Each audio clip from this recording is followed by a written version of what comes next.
Yesterday a child came out to wonder, caught a dragonfly inside a jar. Fearful when the sky was full of thunder, and tearful at the falling of a star. And the seasons, they go round and round, and the painted ponies go up and down. We're captive on a carousel of time.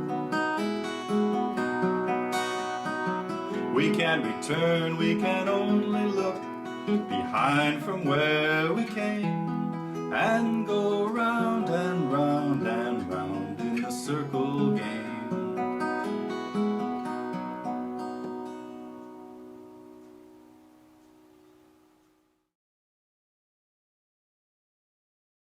Joni Mitchell. We're going to take a look today at one of her great tunes, the Circle Game, and talk a lot about, or a little, maybe a lot, we'll see how it goes, about some of the tunings she uses, in particular the one she uses in this song, which is an open G tuning, and then capo to the 4th fret. Now you don't have to do it with the capo. The capo is really to put it in the best key for you. So we'll get into all that too, and work on that in the theory and the breakdown sections and all that kind of stuff.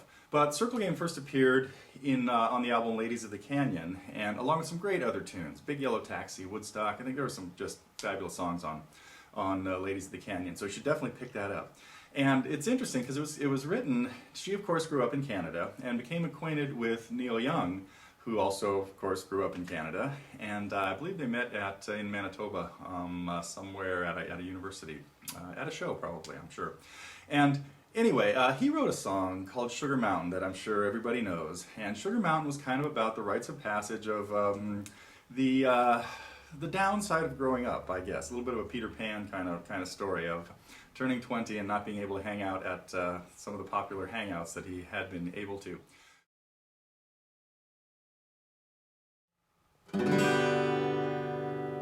A G chord.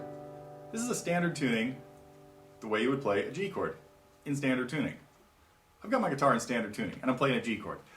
And I want to talk about open tunings a little bit, and open G in particular, because an open tuning really just means you're tuning some of the strings differently, possibly all of them, so that they're all notes of some chord. Now, there are some pretty exotic ones that have notes of mostly one chord and then some pretty weird notes that go with it. But for an open G tuning, or open D, or an open E, or open A, you're going to tune all 6 strings so that they're one of the 3 notes that make up the chord. So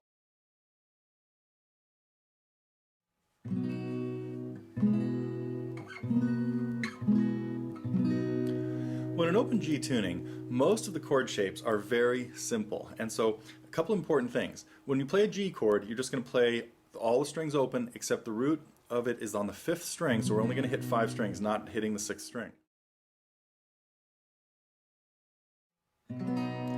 The right hand, we're going to do some interesting things, and some of them are going to be kind of random, so I'm only going to give you a little bit of general direction here, but basically we're going to be finger picking, sometimes in standard position, where you've got your ring finger on the 1st string, your middle finger on the 2nd string, and your index finger on the 1st string. This is one way of doing it. This is not the way she plays it, but I'll talk about this more in the breakdown segment. And then you could use your thumb for both bass notes sometimes. So you could do a little arpeggio pattern that one of the main patterns we see a lot goes like this.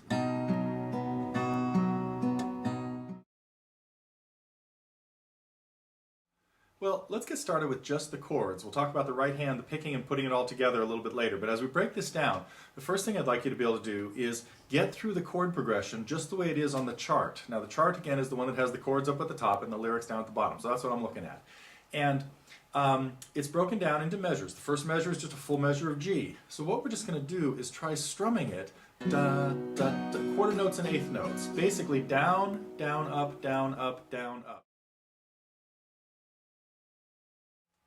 The picking that Joni Mitchell does in the Circle Game is a bit random, and if we listen to different recordings of it, it's she just kind of makes it up every time. So we're going to talk about just sort of a probably about 80% of the way she does the recording from Ladies of the Canyon, but there are live performances out of her doing it where it's significantly different. So we do want to not be too worried about playing it exactly the way any one performance goes, and just have a general understanding of what you need to do to make this song sound pretty good.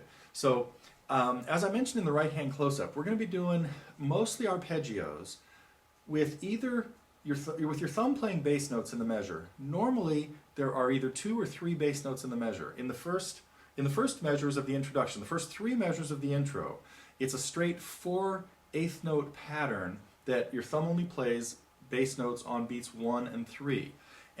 But then in the 4th measure, when we get to the G chord, it starts another pattern that is very common throughout the song, where you're playing 3 bass notes. We're playing a group of 3/8 notes and another group of 3, and then a group of 2. Okay, I'm going to try at very slow, 60 beats a measure, to play the tablature, and I'm going to hope I get it 90% right. But this is just to give you a really good idea, or a close idea, of what it's going to sound like. Let's see what happens here. 60, that's slow. But it's still a lot of moving going on here. I'm going to have to read it very carefully. So don't mind me if I don't pay any attention to you right now. 2, 3, 4.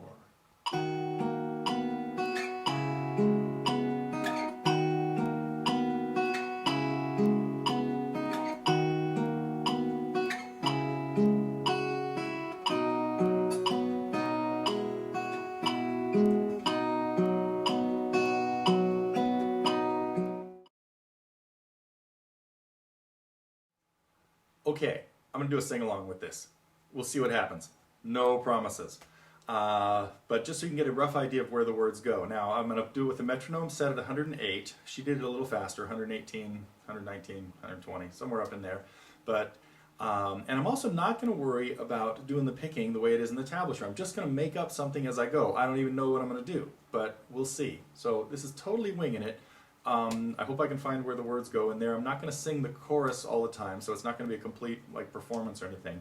But I'll just run through each verse one time so you can hear relatively how the words might be phrased.